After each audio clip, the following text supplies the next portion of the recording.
Hey guys, welcome to Herding Little Cows to the Glory of God. I forgot what I was saying. This is our week 3 pantry challenge. So I'm trying to show how I would stock a pantry if I had an extra $5 a week for my grocery budget. So this would be, I go and I'm buying what I'm gonna buy at the store, but I'm putting an extra $5 so that I can build up a pantry. When I first got married, I didn't know how to do this. So with the first week's spending, I bought plain salt, garlic powder, onion powder, salt and pepper shaker.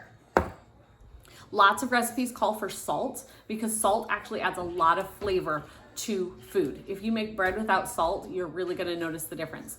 If you realize at home that your food, you're making like a copycat recipe from a restaurant, if it doesn't taste like the restaurant, but you've done a lot of the other things, you probably didn't add enough salt or fat. We'll add fat in a couple weeks, but this is what we're buying on our thing.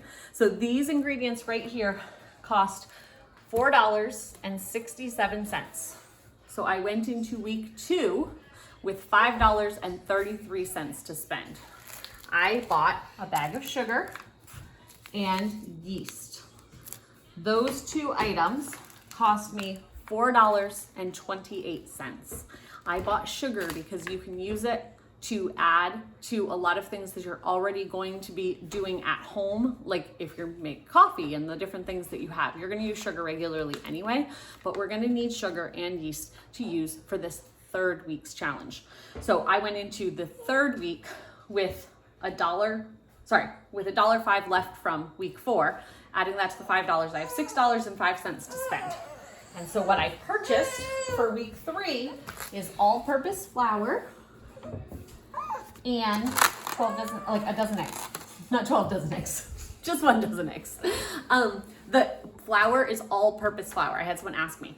So I was going to make this video series different, and I was gonna show you what I bought and then show you recipes you can make with it. But I realized that there are some people following along, hint, hint, Laverne, who was asking what she needed to buy because she knows that I'm going to be making food with this week's items. So if you're following along, they came to get water. Well, it's bedtime.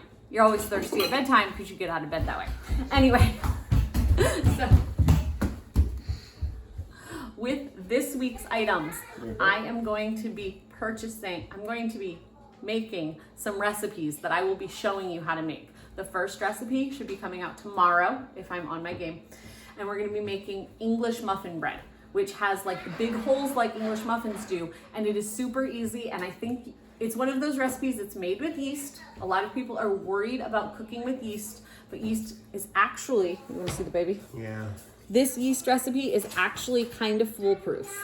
I'm not gonna say you can't mess it up, but it'd be very hard to mess it up. And it's not a fully kneaded bread. You're just making a batter. It's really easy. I'll make it tomorrow, I'll show you. And my kids are gonna be very excited because they really like English muffin bread. As does your husband. As does my husband. So of these 3 weeks, on these 2 items here, I spent $5.06. So with the money that I had, hold on a second. One moment. Okay. With the money that I had, I have 99 extra cents to put with the $5 for next week. But what I'll do, what I'm gonna do for the challenge going forward is I will give you week 4's items and then a few days later make the recipes so that you can purchase those items in your grocery thing and then be able to have them for when I put the recipe out.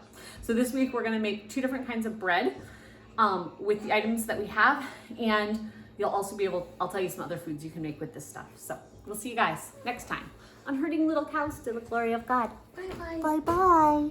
Bye-bye.